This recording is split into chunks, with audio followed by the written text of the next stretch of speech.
He was an NBA champion, the husband of one of the Kardashians, and a beloved figure to millions. But behind the glamour lay sex, drugs, and secrets the world needed to know.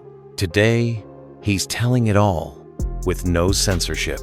He was on top of the world, an NBA champion, adored by millions, and the husband of one of the most talked about women on the planet. It seemed his life was a dream, filled with money, fame, luxury homes, and doors open to the most powerful circles in Hollywood. But behind that facade was another story, one he had never wanted to tell. The world saw him on the court, on television, in the arms of Khloe Kardashian, but it never saw what happened when the cameras went off. Secret parties, drugs, infidelity, dangerous connections. Every night became another step down. He lived on the edge and kept pulling himself deeper into the abyss. But one night in 2015 changed everything. An overdose in a Nevada brothel, his heart barely beating. Doctors said he wouldn't survive until morning. And yet, he did. And now he's ready to reveal what truly drove him to the brink. This is a story of glory and downfall. A story of what it means to lose everything and try to come back. And for the first time, you'll hear it uncensored in Lamar Odom's own words. In this video, you'll see what Lamar Odom has been hiding for years. We'll show footage that has never aired before, and you'll hear confessions that will forever change the way you see him. You'll find out how Hollywood's exclusive parties turned into his personal nightmare, and why the guest list on those nights included names people are afraid to say out loud. We'll reveal the deals that were supposed to make him a multimillionaire, but ended in debt and betrayal. And finally, we'll show how one night in Nevada became the line between life and death. They looked like just another round of lavish Beverly Hills mansion parties, champagne flowing, models laughing, music shaking the walls. But behind the glitter of those nights hid something far more dangerous. These gatherings were closed to outsiders, accessible only by personal invitation, or if your name was already etched onto Hollywood's golden list. There were no cameras, but there were drugs, stacks of cash, and deals sealed behind locked doors. This was where Lamar Odom took his first step off the edge. The first drink, the first pill. The first night he vanished, ignoring every call, and no one went to the police, because everyone knew he was in a place where you don't go looking. "I saw people you definitely recognize," Lamar would later confess. "And I saw what they were doing," he said. When you see one of Hollywood's most powerful actors doing lines of cocaine with a government minister, you realize the rules here are nothing like the ones outside. In the early 2000s, Lamar Odom was on top of the world. Young, tall, and with a unique playing style, he quickly became one of the brightest talents in the NBA. Million-dollar contracts, sold-out arenas, hundreds of thousands of fans chanting his name. On the court, he was a machine. Off the court, a hero to millions. His star burned even brighter when he joined the Los Angeles Lakers. In 2009, he became an NBA champion, and just months later, he married Khloe Kardashian. Their wedding was a media spectacle, and their marriage became a television event, tracked in detail on reality TV. They were Hollywood's golden couple. Red carpets, celebrity parties, interviews on the biggest networks. For fans, it was a fairy tale, the story of a basketball prince and a reality TV star. But behind the flawless facade, cracks were already beginning to form. To millions watching, their marriage looked like a dream. Khloe Kardashian and Lamar Odom, the reality queen and the NBA champion. Together, they became part of a massive media machine where every smile, every argument, every glance was broadcast around the world. But off camera, the story was different. Lamar began spending more nights away from home. And more of those nights had nothing to do with road games or training. Friends whispered about parties, about witnesses who'd seen him with women whose names never made it into the tabloids. His addictions and lifestyle began to corrode the trust in their marriage. By 2013, the media exploded with headlines that Lamar had cheated on Chloe not once, not with one woman, but many. While she defended him publicly, behind closed doors, the trust was dissolving by the day. "I betrayed her, and I knew I wasn't just betraying her. I was betraying myself," Lamar admitted. Scandals became part of their daily life. Every new accusation, every grainy tabloid photo was another nail in the coffin of their relationship, and all of it unfolded under the gaze of millions. In 2013, Chloe caught him in a motel in downtown Los Angeles. He wasn't alone. She knocked on the door, saw him in bed with another woman, and her fists ran red. Hours later, she covered her face with a bandana at her sister's party as if nothing had happened. The tabloids went into a feeding frenzy, each day uncovering another affair. In his memoir, Darkness to Light, Lamar admitted to being addicted to sex, claiming he'd slept with over 20 women strippers, prostitutes, and others. He wrote that at the start of his marriage, he tried to be faithful, but the deadly cocktail of fame, addiction, and an inner void destroyed him. Behind the facade of love and luxury hid betrayal and compulsion. Each scandal pushed their relationship closer to the point of no return. By the time the rumors stopped being rumors and the marriage's trust collapsed entirely, Lamar was already looking for comfort elsewhere. Alcohol, drugs, and nights spent far from home became his routine. The worse things got between him and Chloe, the deeper he sank into his vices. Friends tried to talk to him, but Lamar brushed them off.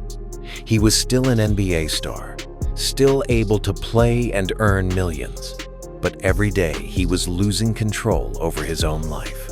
He thought he was in control, but the truth was, control had him. August 2013, Los Angeles. The air thick and warm, the streets almost empty. A black Mercedes drifts slowly along the highway, swerving slightly, as if the driver doesn't know where he's going. Behind him, for several blocks, a police cruiser shadows his movements, lights flashing. Officers signal him to pull over, but the car keeps going, as if the driver can't hear or doesn't care. Behind the wheel, Lamar Odom, his movements sluggish, his eyes half shut. The officers notice the stench of alcohol, slurred speech, and something in his behavior that makes them suspect drugs. At the scene, he refuses to take a sobriety test. That means only one thing: he's going to jail. The click of handcuffs, cold steel on his wrists, the blinding burst of cameras. Within an hour, Lamar's mugshot in an orange jumpsuit is everywhere: sports channels, gossip magazines, online feeds.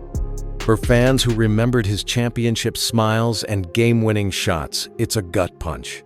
For Chloe, it's confirmation of just how far he's fallen. The next morning, Lamar wakes in a holding cell, seeing his own face on front pages.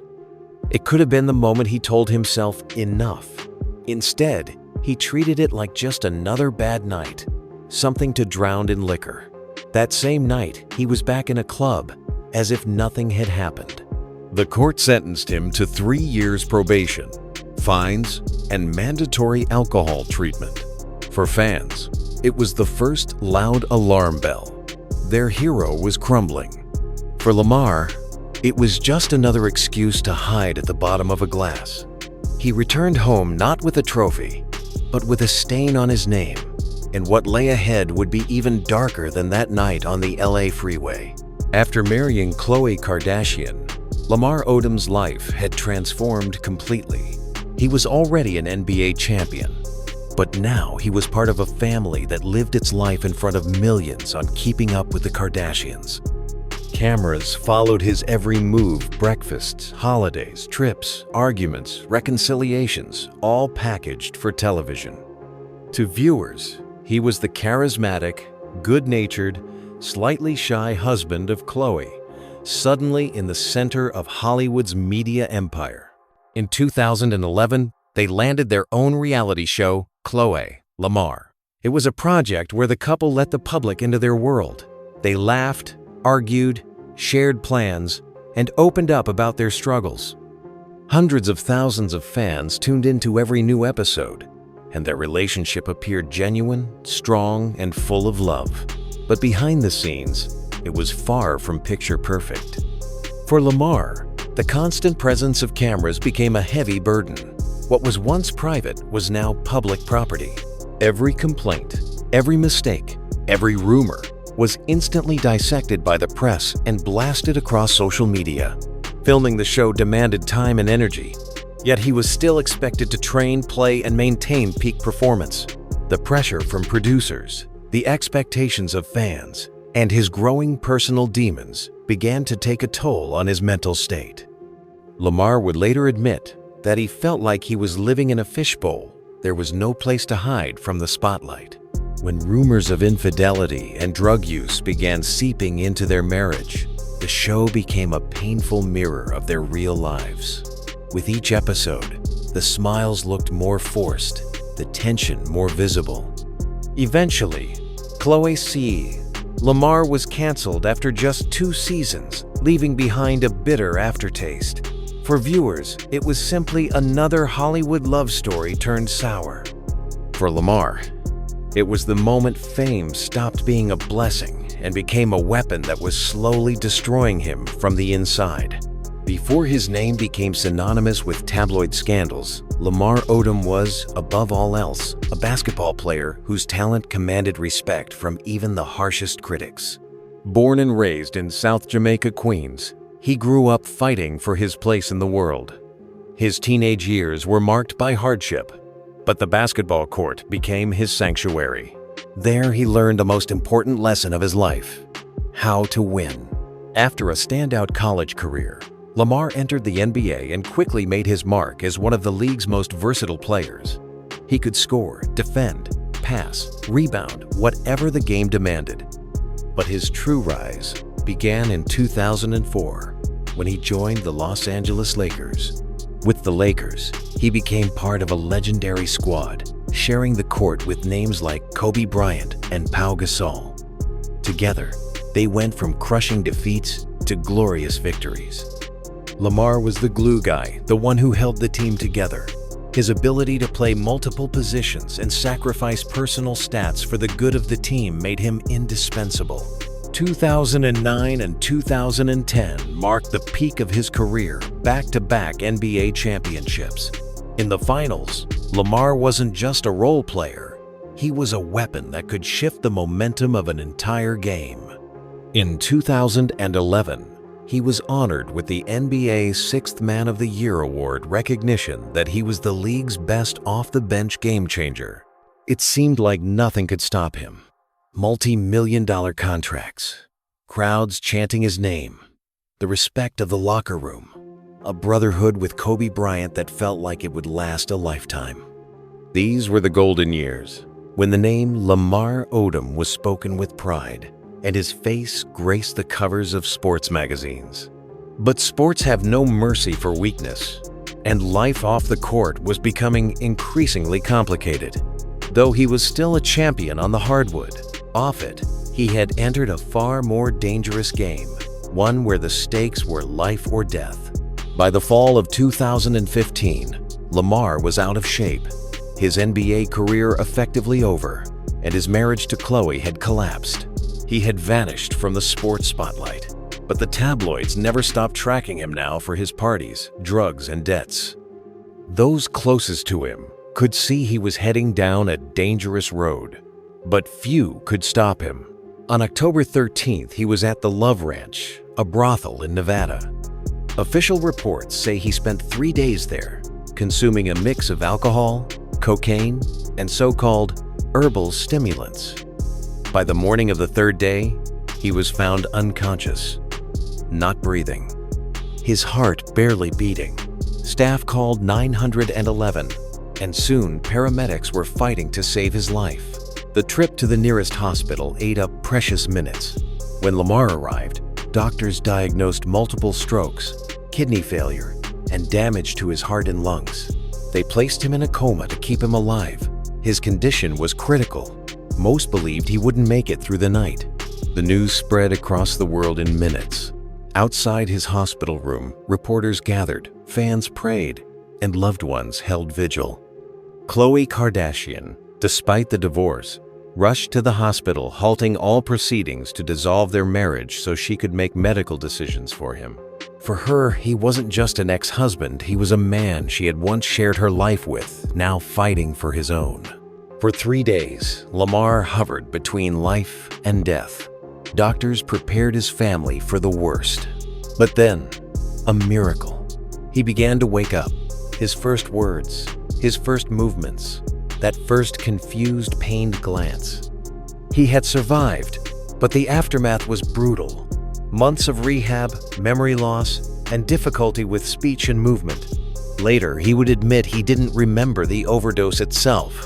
He calls it his second birth. But with that second chance came the harsh reality. He had lost almost everything: his career, his marriage, his reputation, his health. And though he was alive, the Lamar Odom the world had once known was gone forever. It was the night that split his life into before and after, a night when time almost stopped for him. Today, Lamar Odom is no longer the man from his championship years.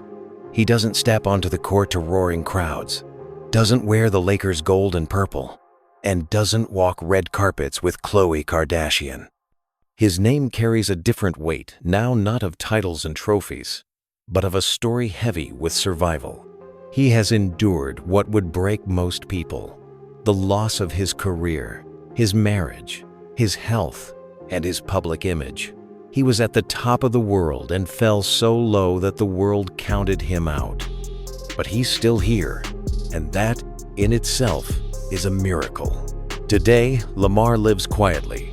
He says he thanks God every morning for the chance to wake up. He's left drugs behind, works on himself, visits rehab centers, and speaks to young athletes, telling his story as a warning. He no longer hides behind fake smiles, nor fears admitting his weaknesses. Yes, he lost millions and the fame that once defined him, but he regained the most important thing of all: life. Lamar Odom's story is not just one of downfall, but of the truth that even at rock bottom, you can find the strength to rise again. And perhaps this second life is his greatest victory yet. Once, he was called one of the most talented players in the NBA, a champion with the Los Angeles Lakers, a two-time league winner, a man destined for greatness. He played alongside Kobe Bryant, stepped onto the court in decisive moments, and became a hero for thousands of fans. His name echoed as loudly as the superstars of his era, and his future seemed untouchable. But behind the glory came the darkness: drugs, alcohol, scandals, and broken relationships. His marriage to Khloe Kardashian turned into a public spectacle, played out in front of millions, and ended in a painful collapse. In 2015, Lamar found himself at the very edge of death, discovered unconscious in the neon shadows of a brothel. After a near-fatal overdose, the world was ready to close his story. It seemed over, and yet he survived. Doctors called it a miracle.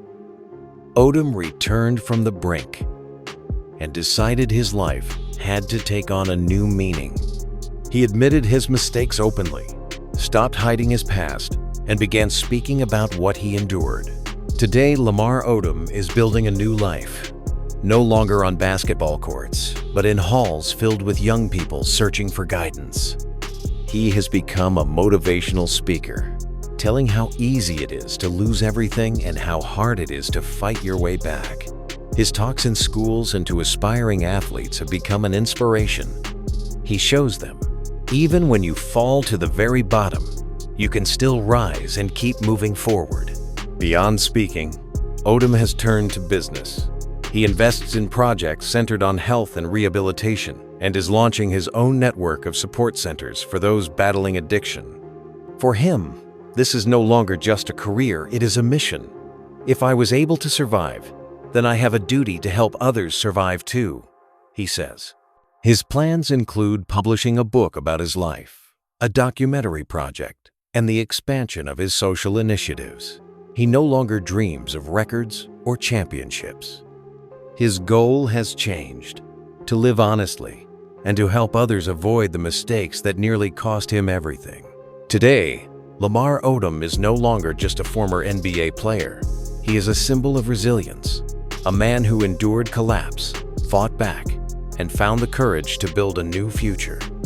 His story is a reminder that even in the deepest darkness, there is always a chance to find the light.